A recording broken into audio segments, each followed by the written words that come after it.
name's Alicia. In Ma'atara Wood School, I'm Brianna. Welcome to NEWS News for our the 15th of December. Okay, let's get into Te Kupu o Te Wiki. This week's word is koti, which is te reo for coat.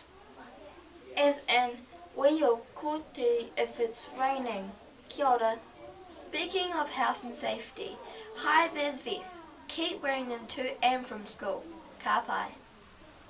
Scooter and bike news. Keep that shit tidy by parking your scooters and bikes nicely. And share the shed Winton School.